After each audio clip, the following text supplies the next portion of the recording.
Good morning students. फिलहाल आजकल हम लोग पढ़ रहे हैं एक्सक्रीशन के बारे में, मीन्स उत्सर्जन के बारे में। देखिए उत्सर्जन जो है उसमें आपने दो टाइप के उत्सर्जन होते हैं। एक होता है बहिक्षेपण, जो आपका टेस्ट में भी आया था, बहिक्षेपण इगेशन को बोलते हैं।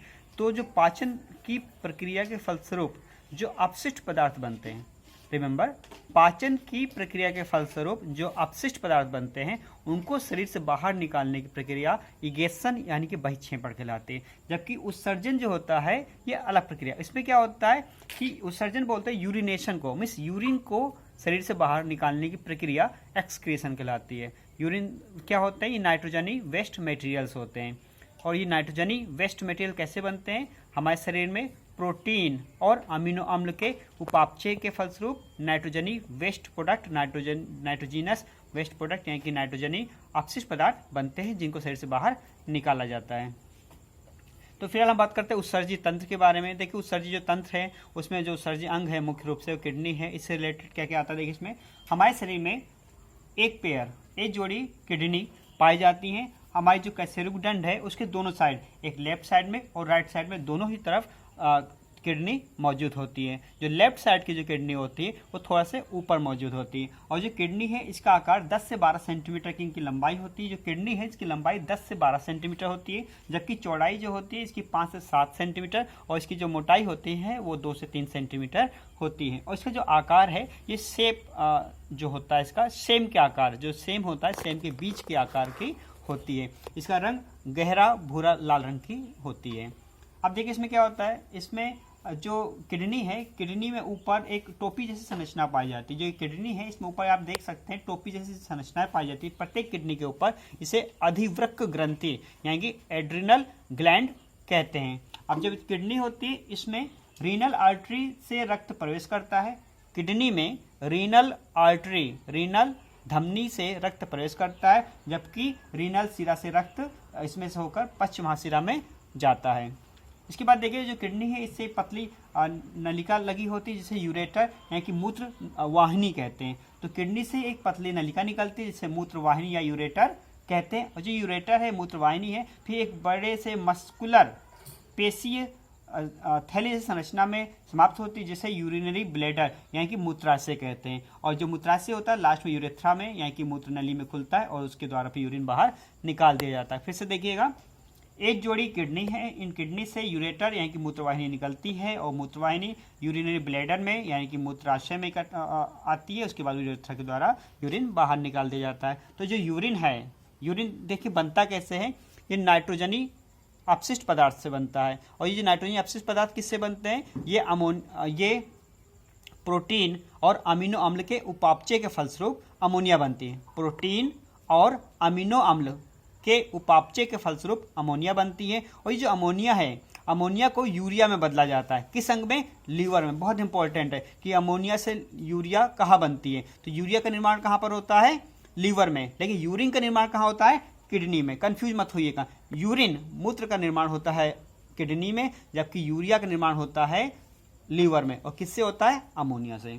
ठीक है, तो यहाँ पर जब मूत्र बनता है, यूरिन बनता है और किडनी से होकर इसके बाद यहाँ यूरेटर में आता है, यूरेटर से यूरिनरी ब्लैडर में होता है। यहाँ पे कुछ समय तक रहता है और इसका नियंत्रण तंत्रिका कोशिकाओं द्वारा होता है, इसलिए हम अपनी इच्छा से इसे जब चाहे तब बाहर निकाल सकते हैं। फिलहाल हम बात करते हैं यूरिन की। तो यूरिन में 95% वाटर होता है। यूरिन में 95% वाटर है। 2.5% यूरिया होती है। यूरिया का फार्मूला है NH2CO NH2। तो यूरिया का फार्मूला क्या है, देखिए NH2CO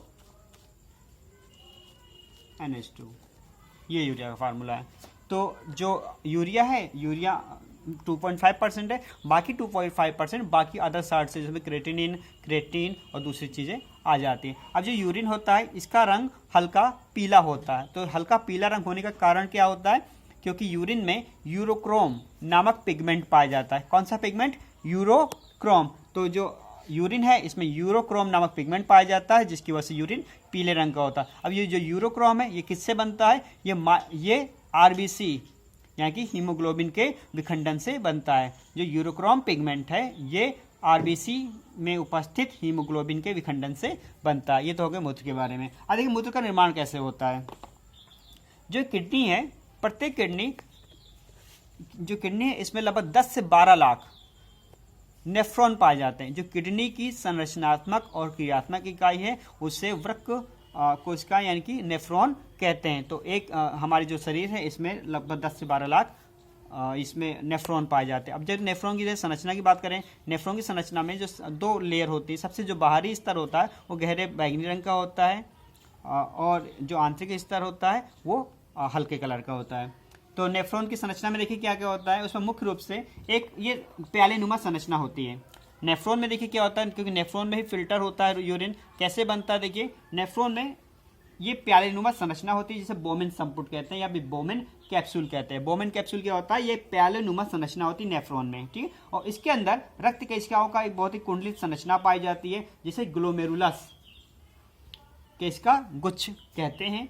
और इसमें ये रक्त आता है वो अफरेंट आर्टरी यानी कि अभिवाही धमनिका से आता है और जो इसमें से बाहर निकलता है वो अपवाही धमनिका से बाहर निकलता है। तो आप देख सकते हैं कि जो अभिवाही धमनिका है वो मोटी है, अपेक्षाकृत ज़्यादा चौड़ी है, जबकि अपवाही धमनिका पतली है। तो अधिक चौड़ी धमनिका से रक्त अंदर आता है जबकि कम चौड़ी धमनिका से रक्त बाहर निकलता है। तो जिसकी वजह से क्या होगा, यहाँ पर रक्त का प्रेशर बढ़ जाएगा। रक्त का जब यहाँ पर प्रेशर बढ़ेगा तो उसकी वजह से क्या होगा, रक्त में उपस्थित नाइट्रोजनी पदार्थ या फिर यहाँ बात कर लीजिए, रक्त में उपस्थित प्रोटीन और रक्त कोशिकाओं को छोड़कर रक्त के बाकी अवयव जिसमें प्लाज्मा होगी, बाकी ग्लूकोज होगा, दूसरे साल्ट्स होंगे, वो यहाँ से छनकर नीचे आ जाते हैं। इसी प्रक्रिया को अल्ट्रा फिल्ट्रेशन या परानिस्यंदन कहते हैं। परानिस्यंदन क्या होता है, रक्त में उपस्थित प्लाज्मा, जल और बाकी लवण, ग्लूकोज जैसे पदार्थ छनकर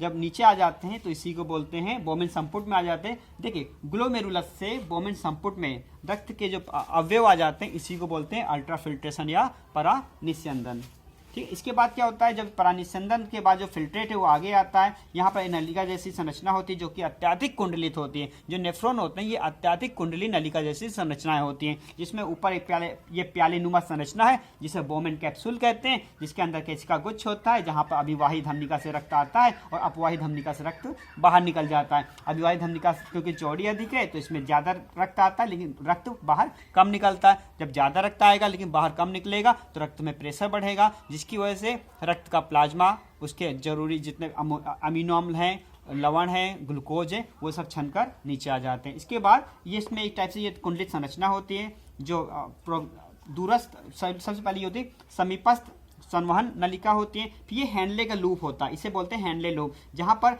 जो भी जरूरी आयंस जो हमारे शरीर को जरूरी आयंस होते हैं वो अवशोषित हो जाते हैं।